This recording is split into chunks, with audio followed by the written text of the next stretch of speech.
Hi, Shamsubra. Good evening. Hello, sir. Good evening, sir. Yeah, welcome to our session. Thank you, sir. So first of all, many congratulations for your tremendous performance. Thank you, sir. We are so happy. We're Thank extremely you. happy. We are really happy to see you with us. Thank you, sir. So what is your current rank?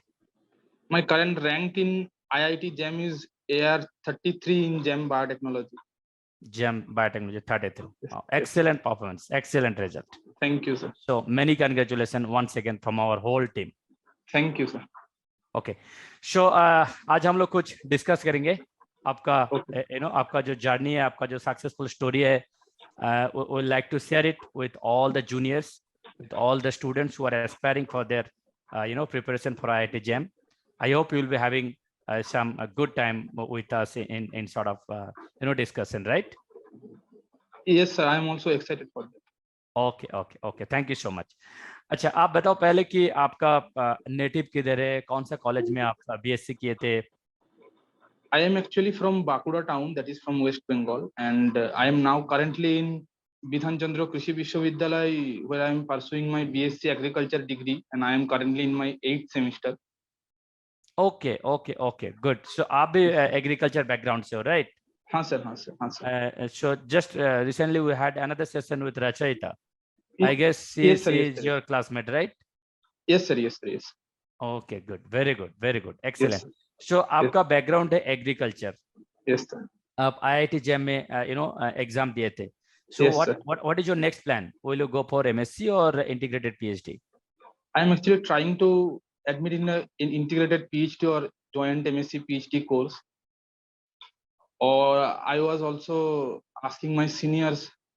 I actually have also appeared for GATE Excel 2023, Okay. and there I have secured All India rank 11 in GATE Excel. Okay. And this year. Yes, sir. Yes, sir. Yes, sir. तो आपका gate Excel में rank है 11, right? Yes, sir. Yes, sir. Okay, excellent. I mean this is unbelievable. Okay, yeah. And sir, I have also qualified that JG BILSD TIFR GS exam, and I have got the first round of interview call from TIFR Bombay. So that is also scheduled on 27th or 28th of this month. Oh, excellent. So आपके पास काफी सारा offers है, right? हाँ sir, अभी तो या आपका rank तो बहुत ही अच्छा है. गेट एक्सेल में S11 है, फिर जैम में इतना अच्छा रैंक है, सब डबल डिजिट वाला रैंक है.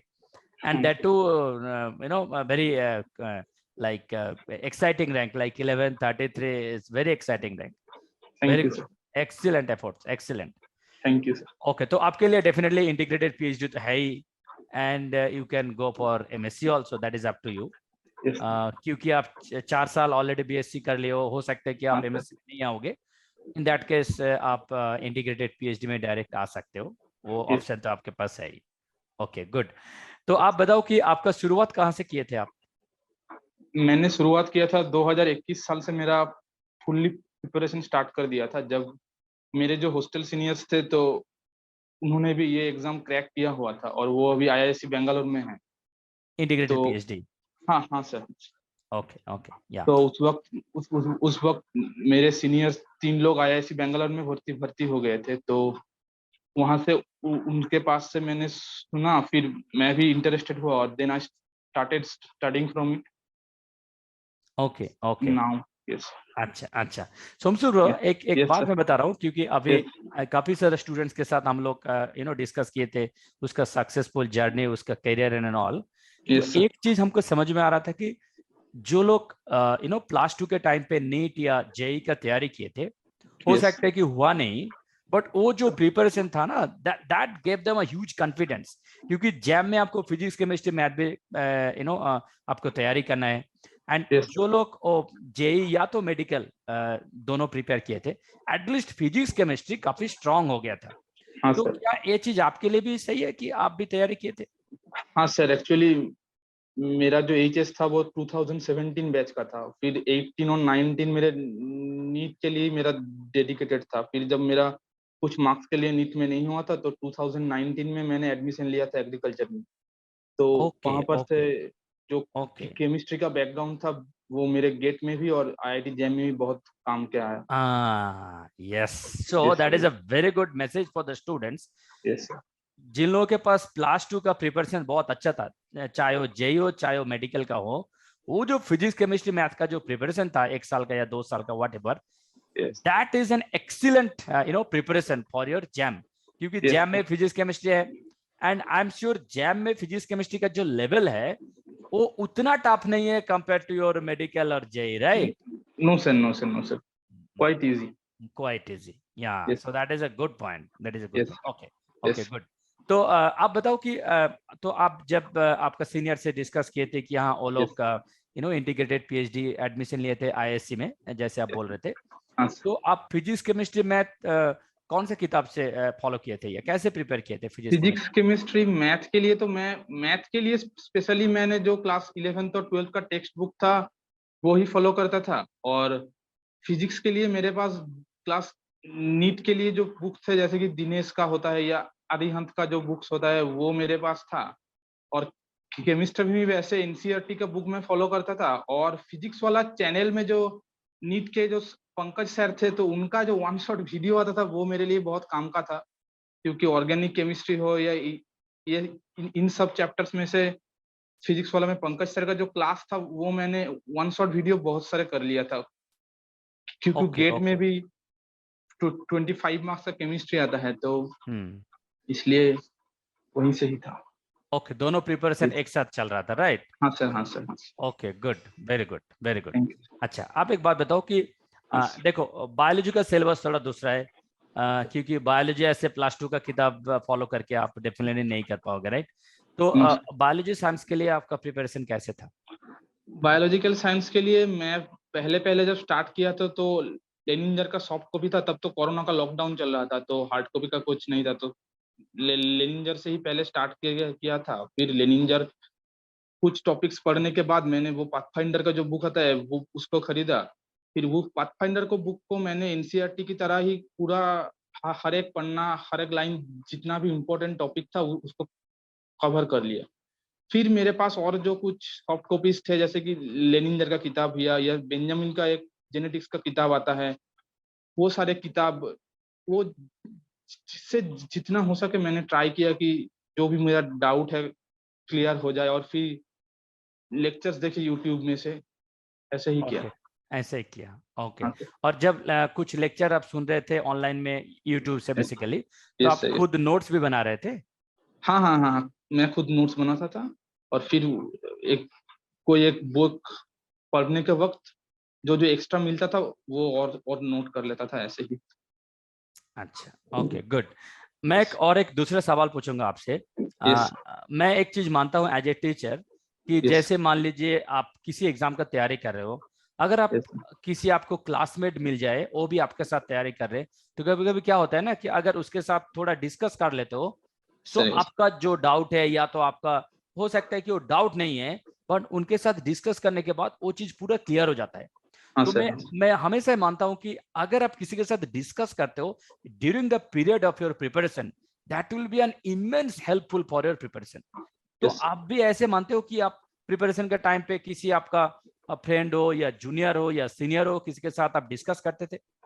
हाँ सर, जैसे आपने ही कहा था कि मेरे ही कॉलेज से एक और जो रचयिता दास था वो मेरी ही कॉलेज मेट थी, तो हम दोनों एक साथ पढ़ते थे और एक साथ ही जितना हो सके हम दोनों डिस्कस करते थे, तो वो बहुत ही ज्यादा बेनिफिशियल रहा। एग्जैक्टली, क्योंकि डिस्कशन एक बहुत, कभी कभी क्या होता है ना स्टूडेंट्स, में बता रहा हूँ कुछ स्टूडेंट्स ऐसे फील करते हैं कि मैं तैयारी कर रहा हूँ, मैं किसी दूसरे के साथ डिस्कस नहीं करूंगा, क्योंकि उनके साथ डिस्कस करने से हो सकता है कि वो ज्यादा जान जाए हमसे, राइट? तो इस वजह से किसी दूसरे के साथ डिस्कस नहीं करते। बट मैं इन लोगों के लिए एक चीज बताना चाह रहा हूँ, those who are listening to us, देखो नॉलेज एक ऐसा चीज है ना कि आप अपने अंदर रख नहीं सकते हो। You can store it, let me tell you very honestly, unless you discuss with others you can enrich your knowledge. अगर नॉलेज को बढ़ाना है तो किसी के साथ आपको डिस्कस करना ही पड़ेगा। तो ऐसा मत सोचो कि हाँ उसके साथ डिस्कस करने से उसका नॉलेज बढ़ जाएगा, नहीं, उससे अगर बढ़ भी जाता है बट उससे कई गुना ज्यादा आपका बढ़ेगा, क्योंकि आप ज्यादा डिस्कस कर रहे हो, राइट? हाँ सर, हाँ सर, हाँ सर। तो डिस्कस करना बहुत जरूरी है। ऐसे ही होता था असलियत में। अगस्त 2022 के समय मैं 3 महीने के लिए जॉन्डिस में पूरा बेड रेस्ट में चला गया था, तो ठीक बिल्कुल एग्जाम्स के ठीक आगे। तो ओह माय गॉड। उस वक्त तो मैं 2.5-3 महीना कुछ भी नहीं पढ़ पाया था। तो उस वक्त वो मेरी फ्रेंड ने बहुत सारा हेल्प किया कि वीडियोस देखकर, नोट्स बनाकर मेरे को सेंड कर कर बहुत ज्यादा ही हेल्प किया था मेरे। Oh yes okay sir, yes. Okay हाँ okay sir, okay yes sir, yes. Okay. Yes. तो लास्ट 2 साल आप तैयारी कर रहे थे, आप बता हाँ रहे थे। तो हाँ। आप आपके पास ऐसा कुछ नॉर्मल स्केड्यूल था कि हर दिन हमको 2 घंटा या 3 घंटा पढ़ना है, या जैसे ना मन चाहे मतलब आप कैसे ना पढ़ते थे? मतलब हमारे कॉलेज में जो है अटेंडेंस तो मैंडेटरी होता था। तो जब से ऑफलाइन क्लास स्टार्ट हुआ तो सबसे अटेंडेंस ठीक ठाक लगाने के बाद जो एक्स्ट्रा टाइम जो शाम के वक्त मिलता था, तब से मैं कोशिश करता था कि मिनिमम 3 से 4 आवर्स अगर डेली पढ़ लिया जाए, और अगर कुछ क्वेश्चंस प्रैक्टिस कर लिया जाए, ऐसे ही करने की कोशिश करता था। और अगर यूट्यूब वीडियो कोई सुन रहा हो तो उसको 2x स्पीड में सुन लूं कि कम से कम समय में हो जाए। तो टाइम का एक मैनेजमेंट करना पड़ता था, ऐसे ही अच्छा, होता। आप वीडियो को 2x स्पीड में सुनते थे? हाँ वो सर, हाँ सर, हाँ सर, एक्सीलेंट। हाँ सर, हाँ सर, एक्सीलेंट, ओके, बहुत गुड, हाँ सर, बहुत हाँ अच्छा, बहुत अच्छा। अच्छा, यहाँ पे एक चीज आपको बताऊंगा कि कुछ स्टूडेंट्स ऐसे मानते हैं कि ऑनलाइन से इफेक्टिव है ऑफलाइन क्लासेस। तो आप इसके बारे में क्या बताएंगे, ऑनलाइन वर्सेस ऑफलाइन, आपको क्या लगता है? सर। इफेक्टिविटी अगर देखें तो वो शायद हर एक लोगों के लिए अलग अलग हो सकता है, लेकिन मेरे को जो पर्सनली मेरे लिए लगा वो है कि अगर आप कोशिश करो तो ऑनलाइन में भी इतना कंटेंट मौजूद है कि आप ऑनलाइन पढ़ के और बाकी सेल्फ स्टडी करके आप एंट्रेंस को क्रैक कर सकते हो। या ऐसा मेरे को लगा है। लेकिन अच्छा, आपको अगर क्या है कि खुद के साथ ऑनेस्ट रहना पड़ेगा कि क्योंकि आपको मॉनिटर करने के लिए कोई होना आसपास कोई चाहिए। नहीं है। हाँ हाँ हाँ। हाँ हाँ तो आपको खुद को ही मॉनिटर करना पड़ता है, ऐसे ही होता हाँ हाँ, एग्जैक्टली, आप जो बताए वो तो सही है कि खुद को मॉनिटर करना पड़ेगा, राइट? है। यस चाहे सर, वो ये ऑनलाइन में हो चाहे ऑफलाइन हो, मॉनिटर यस तो बहुत जरूरी है। अगर मॉनिटर को नहीं करते तो यू विल बी डायरेक्शनलेस, आपको यस लगेगा सर। कि मैं क्या कर रहा हूँ, कहाँ जा रहा हूँ, there is no one to check what I am doing. हाँ या सर। वो तो एब्सोल्युटली ट्रू, पूरा सही है।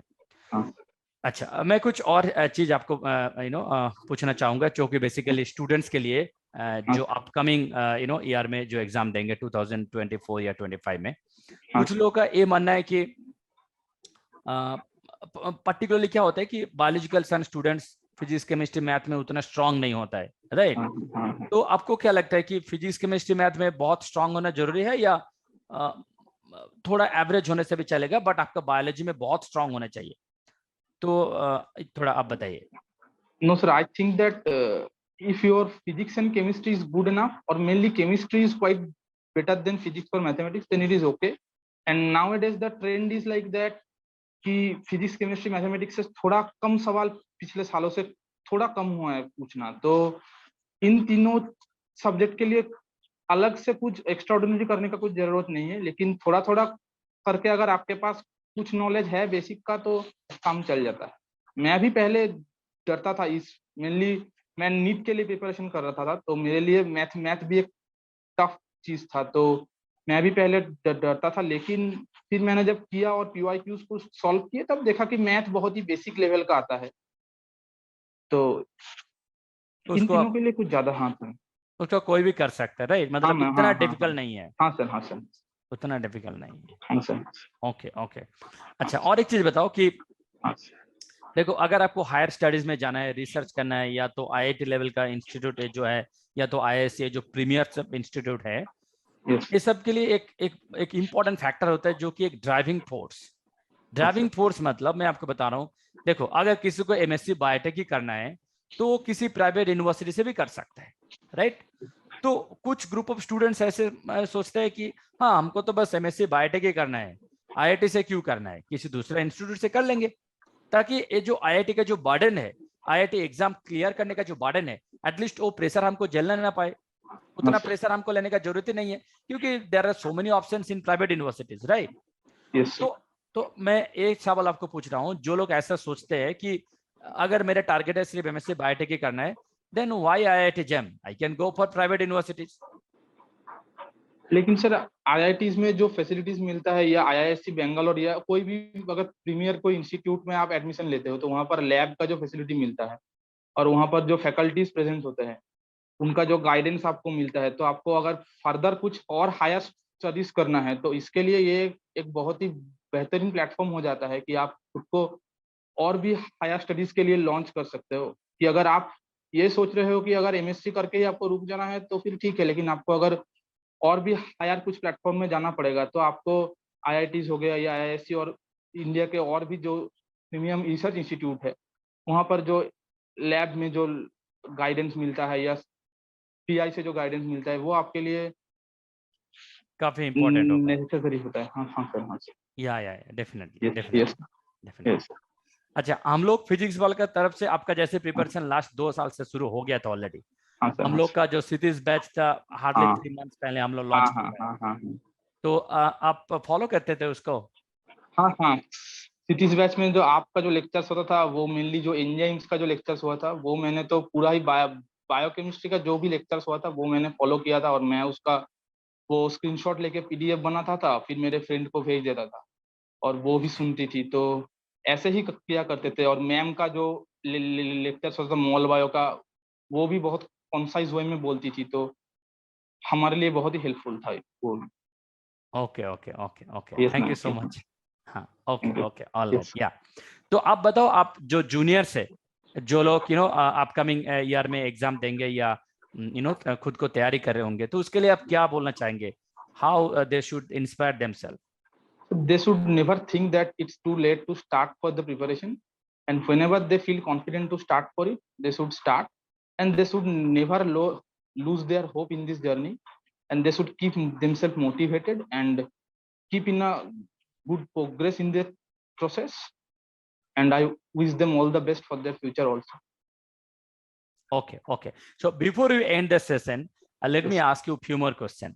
जैसे अभी जो करंट ट्रेंड चल रहा है, current trend in the sense after Covid, अभी बायोलॉजिकल साइंस का इंपॉर्टेंस काफी बढ़ गया हो, क्योंकि वैक्सीन का प्रोडक्शन आ गया। वैक्सीन प्रोडक्शन में बायोलॉजिकल साइंस का एक बहुत बड़ा रोल है। तो आपको क्या मानता है कि कोविड ने कुछ दूसरा रास्ता देखा है कि हाँ, बायोटेक्नोलॉजी में कुछ अलग सा कैरियर अपॉर्चुनिटीज है, जो कि पहले से था डेफिनेटली, बट कोविड आने के बाद वो थोड़ा और बूम हो गया कि हाँ, बायोटेक्नोलॉजी में कैरियर थोड़ा ज्यादा बन सकता है? हाँ, अगर कोविड के बाद की सिचुएशन के लिए मैं बोलूँ तो लोग जो है, आम जो लोग है वो अपने खुद के हेल्थ स्टाइल को लेकर बहुत ज्यादा कॉन्शियस हो गए हैं। तो वो भी साइंस के नॉलेज के लिए गेन करने के लिए और डेली साइंस के साथ खुद को अप टू डेट रखने के लिए वो भी कोशिश कर रहे हैं। तो ये हमारे लिए भी एक काम का चीज है कि हम भी उन वो जो प्रोफेशन है, जैसे कि I have very significant interest in CRISPR-Cas9 technology. So with the help of that technology, I can edit the function of a gene. Yes sir, yes sir. So I can edit the function of a gene. So that can be also beneficial for further health purposes, or even in agricultural sciences. That has also tremendous purpose. Yes. So these sectors have already been boomed up in the last few years. Yeah. That is absolutely true. That is absolutely true. अच्छा, और एक personal question मैं पूछना चाहूंगा कि आपका family में और कोई है जो कि पहले से हायर स्टडीज में गए होंगे? हाँ, मेरी एक दीदी है जो अभी institute of life science Bhubaneswar से पीएचडी कर रही है। हाँ सर, वो वहाँ से पीएचडी कर रही है अभी। ओके, कभी-कभी ये बहुत फैक्टर होता है, क्योंकि अगर खुद का फैमिली का कोई हो, या तो अपना स्कूल का कोई बैचमेट हो, या तो कॉलेज का सीनियर हो, या तो बैचमेट हो, अगर उनमें से कोई फर्दर स्टडीज में गए होंगे या तो प्रीमियर इंस्टीट्यूट में एडमिशन लिए होंगे, तो डेफिनेटली वो बहुत इंस्पायर करते हैं अपने आप को। तो इसीलिए वो क्वेश्चन मैंने आपको पूछा था। Okay, thank you so much Somasubrah. Thank you once again, many congratulations for your success. It's a huge success, and thank you for joining us, and stay in touch with us. Stay in touch. Thank you, sir. Thank you so much. Thank you. Yes sir, thank you.